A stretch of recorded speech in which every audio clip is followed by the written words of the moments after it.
Elle s'en est prise au concierge devant être mairesse, le raillant violemment de faire honte à la marque. Elle ignorait que l'homme qu'elle réprimandait était le nouveau propriétaire, observant tout en silence.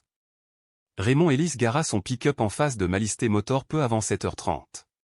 Le parking était quasiment vide à cette heure matinale, à l'exception de quelques employés qui préféraient pointer en avance. Il s'attarda encore un instant au volant, le regard fixé sur la façade vitrée de la concession. Bien que le soleil ne soit pas encore tout à fait levé, les néons du showroom brillaient déjà à l'intérieur. Expirant profondément, Raymond attrapa son seau à serpillière et son sac de sport côté passager et sortit. Vêtu d'un pantalon de travail robuste, de chaussures noires antidérapantes et d'une chemise d'entretien bleu brodée du nom « Ray » sur la poitrine, il ressemblait à n'importe quel concierge de n'importe quelle autre ville. Mais Raymond n'était pas un concierge ordinaire, pas aujourd'hui. 3 semaines plus tôt, il avait finalisé l'acquisition de Malisté Motor par l'intermédiaire d'une SARL de sa holding. Après près de 3 décennies dans la vente automobile, la franchise et l'immobilier commercial, Raymond avait décidé de revenir au secteur qu'il avait vu naître. Mais cette fois, il le faisait à sa façon. Avant d'opérer des changements de personnel ou de structure, il souhaitait comprendre le métier de concessionnaire de près, sans filtre ni phare. Lorsqu'il entra par la porte de derrière, quelques employés hochèrent poliment la tête, mais gardèrent leur distance à un comportement typique d'une personne en bleu de travail. À l'intérieur, la concession bourdonnait déjà d'activité, les vendeurs ouvraient les armoires, le personnel de la réception vérifiait les plannings. Une importante livraison de SUV était arrivée la veille, mais personne ne prêta attention à Raymond. C'était précisément le but. À 8h15, la directrice générale, Colline Drapé, était arrivée. Elle était entrée avec élégance, vêtue de talons rouges, d'un pantalon bleu marine et d'un chemisier blanc immaculé, si serré qu'il semblait cousu. Son sac à main en cuir noir au bord rigide lui claquait contre la cuisse lorsqu'elle passa devant la réception. Quelques vendeurs se redressèrent aussitôt. « Bonjour, Madame Drapé », lança l'un d'eux, mais elle jeta à peine un coup d'œil en arrière. « Passons une bonne journée, tout le monde, » dit-elle sèchement. Raymond nettoyait le sol de la salle d'exposition quand elle passa devant lui. Ses talons s'arrêtèrent à quelques mètres. Lentement, elle tourna la tête et le regarda de haut en bas, comme s'il n'était qu'une flaque d'eau indésirable sur le sol. Qui a autorisé le service de maintenance à être dans la salle d'exposition pendant les heures d'ouverture, a-t-elle demandé, sa voix suffisamment forte pour que 2 clients à proximité puissent la regarder. Raymond ne la regarda pas dans les yeux. « J'essaie juste de nettoyer le sol avant qu'il y ait trop de monde, » répondit-il calmement. « Fais un effort supplémentaire, » rétorqua-t-elle. « Tu salis notre carrelage brillant. L'eau de la serpillière ressemble à du café. Tu utilises seulement un seau propre ?» Il marqua une pause, puis leva les yeux d'un air assuré. « Oui, madame. » De l'eau propre, une serpillière propre. Colline ricana. « Ce ne sont pas les toilettes d'une station-service. Continuez à faire du bruit. Hors de vue. » Raymond hocha la tête une fois, puis se retourna et continua à éponger silencieusement vers le couloir latéral. Elle secoua la tête et s'éloigna en marmonnant que le niveau de service était en baisse. Aucun employé ne prit la parole. Quelques-uns détournèrent le regard. Un jeune vendeur, Milo, semblait vouloir dire quelque chose, mais se retint. Raymond ne fut pas surpris. On ne risque pas son emploi pour défendre le concierge, surtout quand le patron parle comme ça. Mais Raymond avait retenu suffisamment de choses de ce moment, le ton, la performance, la façon dont Colline s'assurait que tout le monde l'entende. Il ne s'agissait pas vraiment d'une serpillière. C'était un rappel calculé de qui détenait le pouvoir et qui ne l'avait pas. Mais Raymond n'était pas là pour se battre. Pas encore. Il était là pour observer, pour écouter. Et Colline venait de se présenter plus clairement que n'importe quel CV ne le pourrait. Il ne lui fallut pas longtemps pour trouver la prochaine opportunité. En fin d'après-midi, juste avant le calme du déjeuner, la concession était inhabituellement animée. Un couple essayait un nouveau SUV, une jeune famille était assise au comptoir des finances et un homme plus âgé se tenait près du coin café, feuilletant des brochures. Une musique pop entraînante jouait faiblement dans les haut-parleurs du showroom. Colline se tenait à son poste habituel, au centre de la scène, près du comptoir d'accueil, balayant du regard le sol et ses occupants. Raymond essuyait un présentoir dans un coin éloigné, se faisant discret. Sa posture était lente et posée, son oreille attentive aux conversations et au langage corporel. Il remarqua qui évitait le contact visuel, qui sursautait au passage de Colline. La plupart le faisaient. Puis vint le moment. Un petit enfant de la famille du service financier renversa un verre de jus de fruits près de la porte d'entrée. La mère, gênée, chercha du papier absorbant. Avant qu'elle puisse réagir, Raymond s'approcha discrètement, prit un essuie-tout dans son chariot et s'agenouilla pour nettoyer le sol. Le père de l'enfant, un homme nerveux en polo de golf, sourit et dit « Merci, mec. J'apprécie. » Raymond hocha rapidement la tête. Pas de problème. Colline sortait de la salle de pause lorsqu'elle a repéré la scène, et c'était tout ce dont elle avait besoin. « Oh non » dit-elle à voix haute en s'avançant vers lui. Le showroom changea de direction, les conversations s'interrompirent, les têtes se tournèrent. Colline désigna Raymond du doigt comme s'il s'agissait d'une faille de sécurité. « Tu nettoies le showroom devant les clients. » À genoux ? Qu'est-ce que c'est ? Une garderie ? Elle se tourna vers la famille. « Je m'excuse sincèrement. Ça ne se reproduira plus. » La mère a essayé de protester, « Non, non. Il nous aidait. » Colline l'ignora. « Tu crois que c'est ça qu'on veut que les nouveaux acheteurs voient ? Quelqu'un qui rampe comme un agent d'entretien dans une station-service ? » Elle regarda Raymond avec dégoût. « Tu nous fais passer pour des radins. » Raymond se leva lentement, la serviette toujours à la main, sans rien dire. Elle secoua la tête, incrédule. « Sais-tu seulement combien coûtent ces voitures ? On travaille dur pour offrir une expérience luxueuse ici ? Et tu es là comme un amateur ? » Milo fit un pas hésitant en avant. « Mademoiselle Drapé, ce n'est peut-être pas. » « Ce n'est pas ton tour, Milo, dit-elle sèchement, les yeux toujours fixés sur Raymond. « Je ne sais pas qui t'a autorisé, mais je parle à Marcus aux installations. Tu ne devrais même pas être à cet étage. » Raymond, toujours aussi calme, parla doucement, « Tu as fini. » Colline cligna des yeux, prise au dépourvu par son ton. « Je suis là pour travailler. »« C'est ce que je fais, » dit-il simplement. « Nettoyer les saletés. Garder le sol propre. C'est tout ce que j'ai fait. » Elle ouvrit la bouche pour répondre, mais s'arrêta. Le silence dans son regard la déstabilisa un instant. Puis elle se ressaisit. « Maintiens le sol propre, puis dans l'aire de service. Pas ici, là où les gens dépensent vraiment de l'argent. » Elle tourna les talons et retourna vers le couloir du bureau. Une réceptionniste, Lana, âgée d'environ 24 ans, visiblement mal à l'aise, adressa un petit sourire à Raymond en passant. Il ne le lui rendit pas. Il retourna à son chariot, continuant à nettoyer une serviette à la fois. Mais l'atmosphère avait changé. Les gens chuchotaient pas seulement à propos de la scène, mais à propos de lui. Sa façon de se tenir, la dignité tranquille avec laquelle il la supportait. Quelque chose chez Raymond ne collait pas au rôle. Au bureau des finances, le père de l'enfant se pencha vers sa femme. « Ce type n'a pas l'air d'un concierge. » Elle hocha la tête. « Et elle a l'air d'être une vraie source d'ennui. » Colline se fichait de savoir qui la regardait. Elle avait fait valoir son point de vue. Ce qu'elle ignorait, c'est que Raymond avait fait de même. La salle de pause de Malisté Motor n'avait rien d'extraordinaire. Juste quelques tables rondes, un réfrigérateur, un micro-ondes qui sentait toujours légèrement le pop-corn brûlé et une machine curry grillée qui toussait plus qu'elle ne préparait. Vers 13h45 cet après-midi-là, quelques employés reprenaient leur souffle entre deux services, mangeant des sandwichs et consultant leur téléphone. Lana était assise à côté de Milo, qui n'avait pas parlé depuis l'emportement de Colline. En face d'eux se trouvait Dana, une assistante financière au caractère brutal qui travaillait chez le concessionnaire depuis un peu moins d'1 an. « Tu as vu ce qui s'est passé, n'est-ce pas ?» demanda Lana doucement, curieuse. Milo hocha la tête. « Ouais. Difficile à rater. » « Elle n'avait pas besoin de partir comme ça, » dit Dana en retirant le papier aluminium de son wrap à la dinde. « Il n'a rien fait de mal. »« Enfin, elle est toujours comme ça, » marmonna Milo. « Mais bon, ce type était juste en train de nettoyer après un gosse. » Elle l'a embarrassé devant les clients. « 2 fois, » a ajouté Lana.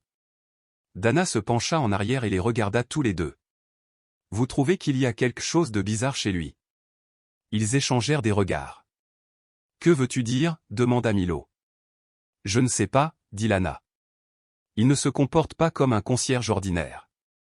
Il ne bronche pas. Il n'a pas l'air confus ou perdu. Même sa façon de parler est calme, comme s'il nous observait. » Lana hésita. Tu crois qu'il est dans le milieu des affaires? Dana haussa les sourcils. Ce ne serait pas la première fois que quelqu'un viendrait sous couverture pour observer le comportement des gens. Mon cousin travaille dans un hôtel à Naples. L'année dernière, un nouveau propriétaire a fait ça, il s'est fait passer pour un voiturier. Milo ricana.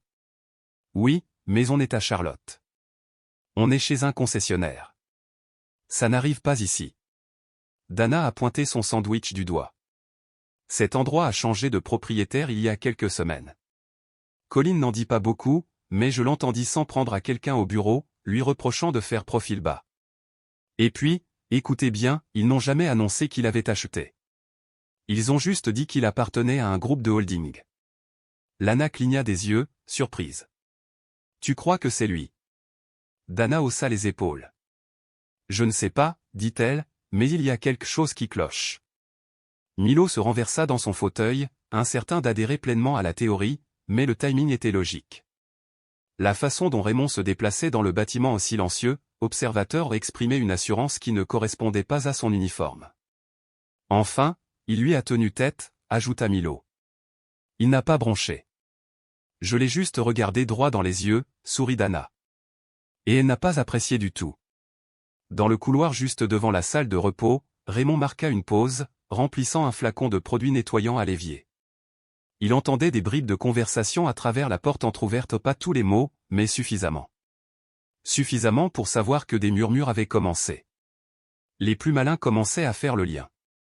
Ce n'était pas forcément une mauvaise chose. Il s'essuya les mains sur une serviette, regarda son reflet dans le miroir rayé de la buanderie et fit un petit signe de tête silencieux. Dans le showroom, Colin était au téléphone. Sa voix était plus forte que nécessaire, comme d'habitude. Non, je n'exagère pas, dit-elle sèchement. Il était agenouillé par terre comme un concierge de motel au milieu du showroom. Elle marqua une pause. Peu importe que les services d'entretien disent qu'il est nouveau. Il n'est pas formé pour les espaces clients. Un autre silence. Oui, je parlerai au RH s'il le faut. Mais il n'a rien à faire ici. Elle raccrocha brutalement. De retour dans la salle de pause, la conversation s'orienta vers un terrain plus sûr. Lana était de retour sur son téléphone, Milo mâchait lentement, et Donna parcourait les offres d'emploi locales pour le plaisir. Mais la graine avait été semée, et tandis que Colin s'accrochait à son image de contrôle, la pièce avait déjà commencé à changer. À la fin de son deuxième jour chez Malisté Motor, Raymond en avait vu suffisamment pour commencer à se faire une idée, et ce n'était pas une belle image. De l'extérieur, la concession paraissait impeccable.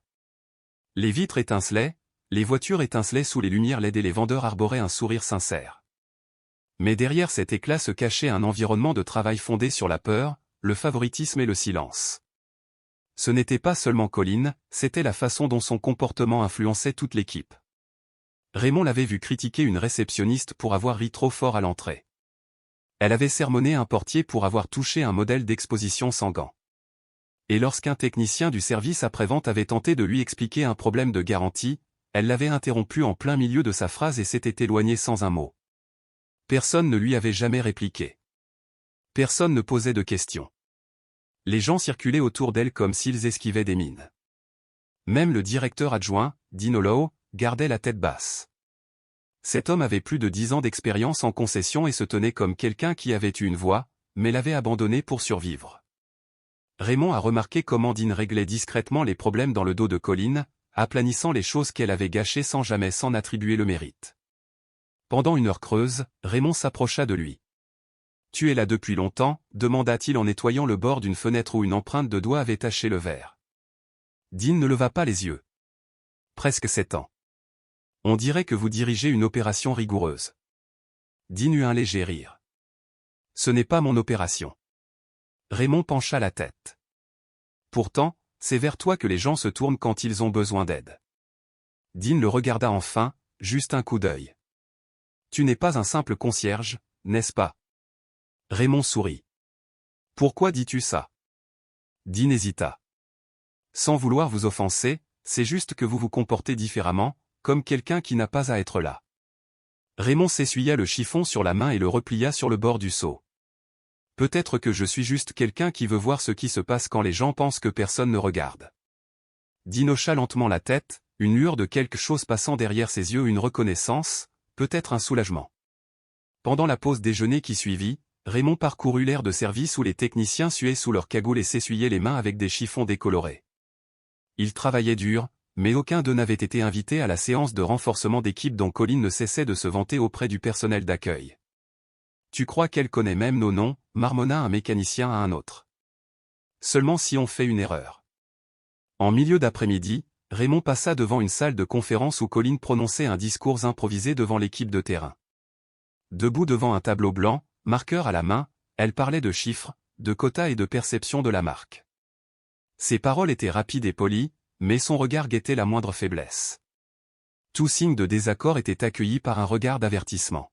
« N'oubliez pas, dit-elle en entourant un chiffre sur le tableau, vous ne vendez pas seulement des véhicules, vous nous vendez, et chaque interaction est soit une raison de nous faire confiance, soit une raison de partir. » Milo se déplaçait mal à l'aise sur son siège. Colin a poursuivi, la perception est primordiale. Si nous n'imposons pas cette norme à tous les services, nous sommes perdants. Elle n'a pas nommé Raymond, mais le message était clair. La pièce semblait pesante, non motivée, mais contrôlée. De retour dans le couloir, Raymond s'appuya contre le mur et griffonna quelque chose dans le petit carnet qu'il gardait dans sa poche. Ni chiffres, ni inventaire, juste 4 mots, il travaille malgré la peur. Il a fermé le cahier. À la fin de la journée, le sol était nettoyé, les poubelles vidées et la salle d'exposition sentaient légèrement le désinfectant au citron. Raymond poussa son chariot vers la sortie arrière au moment même où Colin repassait. « Essayons de ne pas nous embarrasser demain, dit-elle sans ralentir. Raymond ne répondit pas. Il continua simplement à marcher, la tête haute, le regard droit devant lui. Mais Colin ne regardait pas les bonnes choses. Ce qu'elle n'avait pas vu, c'était précisément ce que Raymond était venu chercher. 3 jours plus tard, Colin était de très bonne humeur. Les ventes étaient en hausse. Les chiffres du dernier trimestre étaient excellents, et elle venait d'apprendre que l'entreprise envoyait quelqu'un observer les opérations, ce qui, pour elle, était une occasion de se mettre en valeur. Elle parcourut la concession avec un sourire rare, ajustant l'ourlet de son blazer et retouchant son rouge à lèvres entre 2 appels. Le personnel, sentant son humeur s'améliorer, poussa un soupir de soulagement. Lana souriait à nouveau. Milo avait même fait une blague dans la salle de pause, mais elle n'avait pas duré. À 10h05 précise, une voiture de ville noire s'est arrêtée devant le concessionnaire. Colin sortit de son bureau et se dirigea vers les portes vitrées. Elle vit le conducteur ouvrir la portière arrière. Un homme d'âge moyen en sortit, vêtu d'un costume gris sur mesure, de chaussures cirées et d'une montre en or qui reflétait la lumière du soleil. Le sourire de Colin s'élargit. Ce doit être lui. Mais une autre silhouette est alors apparue de l'autre côté du véhicule, Raymond. Pas de serpillière, pas de chariot de service, pas d'uniforme de concierge, juste un tailleur bleu marine impeccable, une chemise blanche impeccable et des yeux qui la regardaient sans ciller. Elle se figea. Un instant, son cerveau tenta de rationaliser ce qu'elle voyait.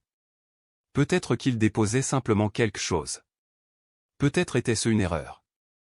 Mais l'homme à côté de Raymond, le chauffeur en costume noir, parla en premier. « Bonjour à tous. Je vous présente Monsieur Raymond Ellis, actionnaire majoritaire d'Ellis Automotive Holdings. Il est désormais le principal actionnaire de cette concession. » On aurait pu entendre une mouche voler. Quelqu'un à la réception a laissé tomber un stylo. Le café de Milo a failli tomber du comptoir. Colin cligna des yeux. « Pardon ?» Raymond s'avança calmement. « Tu l'as entendu. » Sa mâchoire se serra. « Ton quoi ?» Il pencha légèrement la tête. « Le concierge ? » Oui, c'était moi. Pendant quelques jours, je voulais juste voir comment ça se passait quand personne ne regardait. Son regard passa de lui au chauffeur, puis à son équipe. La plupart d'entre eux étaient maintenant figés derrière leur bureau ou penchés hors de leur bureau. Tous les regards étaient braqués sur elle. « C'est absurde, dit-elle d'une voix plus forte. On ne peut pas se faire passer pour quelqu'un d'autre. Et en fait, je peux, dit Raymond d'une voix ferme. Et je l'ai fait. L'achat a été finalisé il y a 3 semaines par l'intermédiaire d'une SARL. Oui. Propre et tranquille. Je l'ai déjà fait. Mais pourquoi, demanda Colin, l'incrédulité transparaissant dans sa voix. Pour voir à qui je confie mon entreprise et comment sont traités les gens qui travaillent sous tes ordres.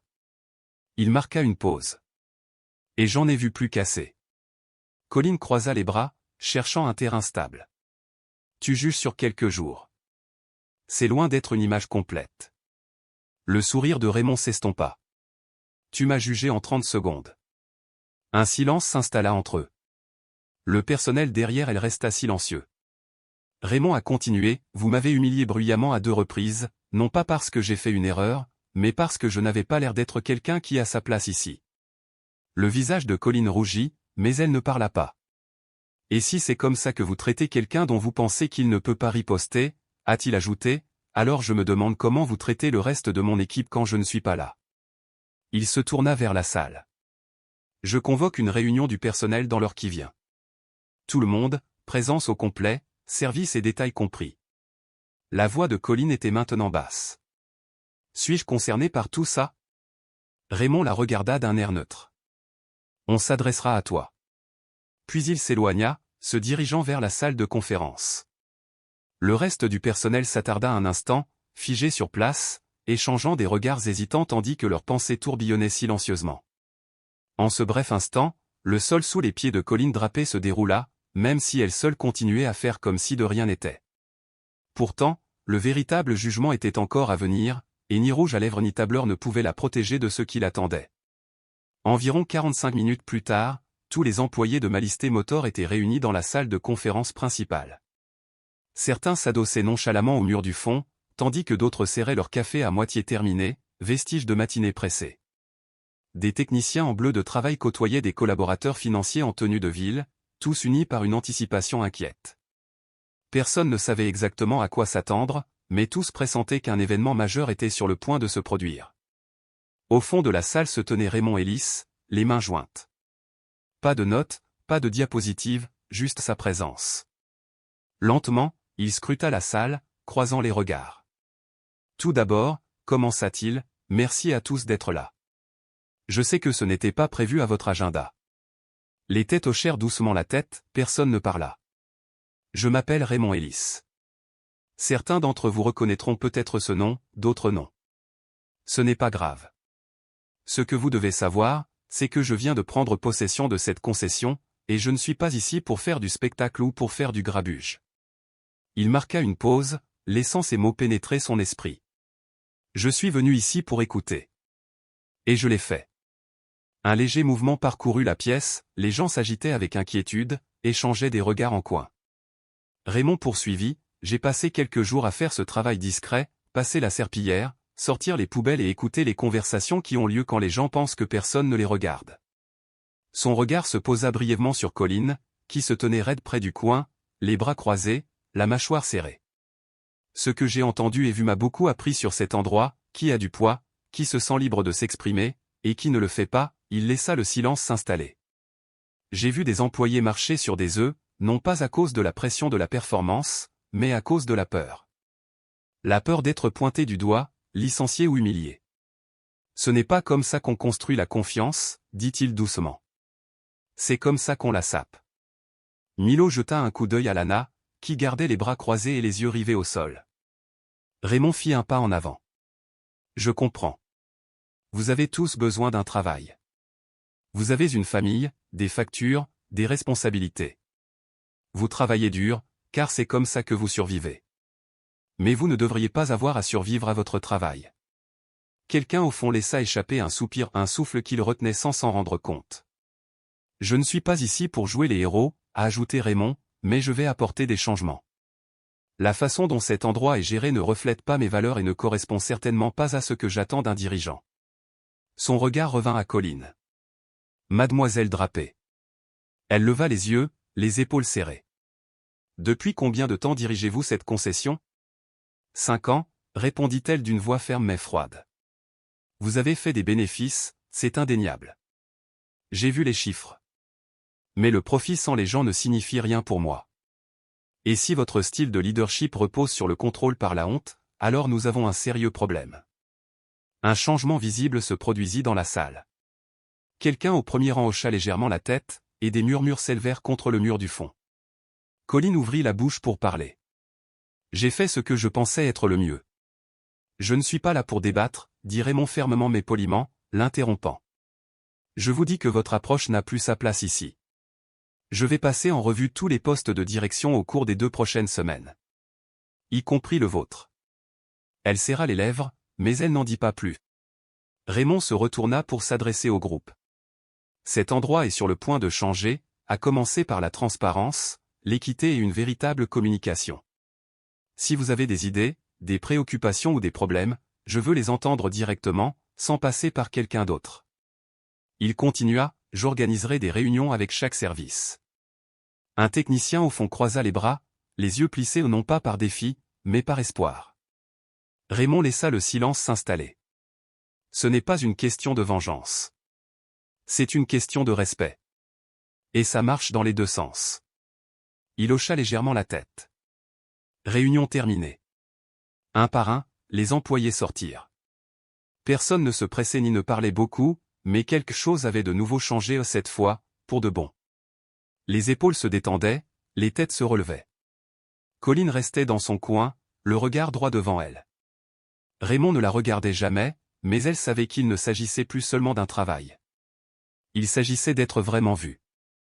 Le lendemain matin, Malisté Motor était plus calme que d'habitude, non pas à cause d'une clientèle moins nombreuse ou d'un ralentissement des ventes, mais à cause d'un silence plus pesant et incertain. Les employés entraient comme s'ils ne savaient plus où ils se trouvaient. Certains échangeaient des regards furtifs, d'autres gardaient la tête baissée. Même Colline, qui traversait habituellement le bâtiment avec une assurance inébranlable, avançait d'un pas plus lent et serrait les lèvres. Raymond arriva encore une fois plus tôt que tout le monde, mais cette fois, il ne portait pas un seau à serpillière. Il s'installa dans le bureau à l'étage réservé aux propriétaires, l'espace restait vide pendant des semaines.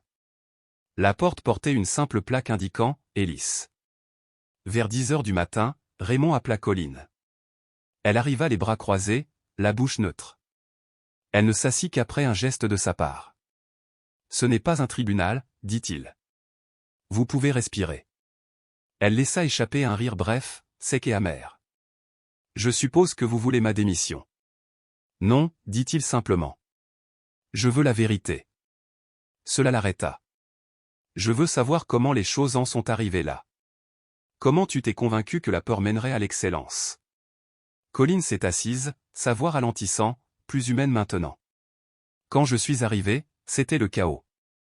Les ventes étaient au plus bas, le moral au plus bas. Tout le monde était trop décontracté. J'ai instauré une structure et un contrôle, et ça a fonctionné. Nous sommes devenus la branche la plus performante de l'État. » « Mais à quel prix ?» demanda Raymond. Elle ne répondit pas. « Vous avez humilié votre personnel » a-t-il poursuivi. « Vous avez transformé le leadership en performance.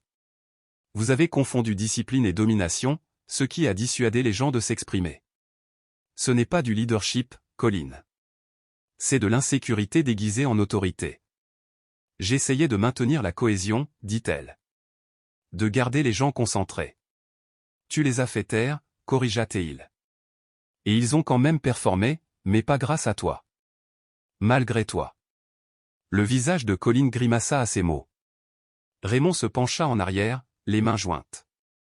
Tu es intelligent, compétent et tu sais clairement comment gérer les chiffres. Mais ce qui te manque, c'est la discipline émotionnelle. C'est plus important que tu ne le penses. Et maintenant, demanda-t-elle. Tu es mis en congé, dit-il. Avec effet immédiat, payé immédiatement. Les RH organiseront ton entretien de départ. Tu pourras postuler à nouveau dans 6 mois, mais pas ici. C'est fait. Elle le fixa du regard, ni furieuse ni surprise, juste vide. Raymond se leva et lui tendit la main. Elle la regarda, puis la serra silencieusement. En sortant, elle croisa Dean, qui l'attendait juste devant le bureau. Il lui lança un regard ferme, ni suffisant ni compatissant, puis entra après son départ. Raymond fit un signe de tête vers la chaise. « Asseyez-vous. » Dean s'assit prudemment. « J'ai observé comment vous avez géré les choses cette semaine, » dit Raymond. « Vous rangez derrière les autres, vous empêchez l'endroit de s'effondrer derrière le rideau. Vous avez un leadership discret en vous, et je respecte cela. » Dean resta silencieux au début. « Alors tu n'es pas comme les autres, » ajouta Raymond. C'est là le problème. Ils ont discuté pendant 20 minutes. À la fin, Dean s'est vu proposer le poste de directeur général par intérim, en attendant une période d'essai. Il a accepté. En bas, la nouvelle se répandit rapidement. À l'heure du déjeuner, la plupart des employés savaient que Colin était sorti, mais personne ne célébrait ouvertement. Ce n'était pas encore ce genre d'endroit. Au lieu de cela, ils inspirèrent longuement et profondément, une inspiration qu'ils n'avaient pas prise depuis des années. Dans l'aire de service, 2 techniciens se frappaient discrètement du poing. Dans la salle d'exposition, Milo esquissait un petit sourire. « Je t'avais bien dit qu'il n'était pas qu'un concierge », chuchota Lana à Dana. Ça pourrait bien se passer. Mais Raymond ne cherchait pas à mettre qui que ce soit à l'aise, pas encore. D'abord, il fallait nettoyer. Ensuite, il fallait faire confiance. Et cela allait nécessiter plus qu'un nouveau nom sur la porte. 2 semaines plus tard, chez Malisté Motor, tout semblait pareil en apparence, même logo à l'avant, même rangée de berlines rutilantes. Mais à l'intérieur, un nouveau rythme s'était installé. Ni parfait, ni raffiné, mais honnête. Le personnel travaillait toujours dur, s'occupait des clients difficiles et endurait de longues journées d'essais routiers, de demandes de prêts, de vidanges et de paperasse. Mais l'ambiance avait changé. Les gens parlaient un peu plus librement. Les plaisanteries revinrent dans la salle de pause. Même la réceptionniste cessa de regarder par-dessus son épaule chaque fois qu'elle riait. Raymond tenait à rencontrer chaque service individuellement et collectivement, non pas dans des salles de conférences froides et rigides, mais dans des espaces de travail, manches retroussées et téléphones éteints. Il ne faisait pas de cours magistraux, il écoutait, posait des questions et prenait des notes. Parfois, il se contentait de rester les mains dans les poches, observant la façon dont les gens se parlaient. Lentement, les murs commencèrent à tomber. Un vendredi après-midi, alors que la semaine touchait à sa fin, la plupart des employés se sont rassemblés près du terrain de jeu pour un barbecue informel organisé par Dean. Raymond est monté sur une petite palette remplie de cartons pour s'adresser au groupe. Pas de micro, pas de formalité. Très bien, tout le monde, dit-il en haussant juste ce qu'il fallait la voix. Juste quelques mots avant que les burgers ne disparaissent. Des rires fusèrent dans la foule. Il scruta les visages devant lui. Certains étaient encore incertains, d'autres pleins d'espoir, quelques-uns carrément soulagés. J'ai acheté cette concession parce que je crois que ce genre de concession est important, non pas parce qu'elle vend des voitures, mais parce qu'elle fonctionne grâce à ses employés. Des gens qui arrivent tôt, restent tard, résolvent les problèmes et font en sorte que les clients se sentent pris en compte. Ça n'arrive pas simplement parce que quelqu'un est bon dans son travail. Ça arrive quand on se sent respecté. Il marqua une pause, laissant ce mot se poser. Et ça marche dans les 2 sens, de haut en bas, de la direction à la maintenance. Si le respect n'est pas le fondement, tout s'écroule. Les têtes acquiescèrent. Même les techniciens de service, qui parlaient rarement, le regardèrent. Je ne suis pas parfait. Il y aura des choses qui me manqueront. Mais je vous promets de ne pas cesser de vous écouter. Si quelque chose ne va pas, venez me le signaler. Si vous avez une meilleure façon de faire, n'hésitez pas à le dire. Pas besoin de titre pour avoir des idées. Lana jeta un coup d'œil à Milo, qui sourit faiblement. Raymond regarda à nouveau autour de lui et ajouta, une dernière chose, l'uniforme n'a aucune importance, ni la voiture que tu conduis, ni le nombre de zéros sur ton compte en banque. C'est la façon dont tu traites les gens qui comptent. Un silence s'abattit sur la foule, non pas forcé, mais sincère. Dean s'avança et applaudit une fois. D'autres se joignirent à lui, et le bruit s'amplifia, non pas des applaudissements tonitruants, mais des applaudissements réguliers et sincères. Tandis que les gens retournaient à leur repas et à leur conversation, Raymond descendit du buffet.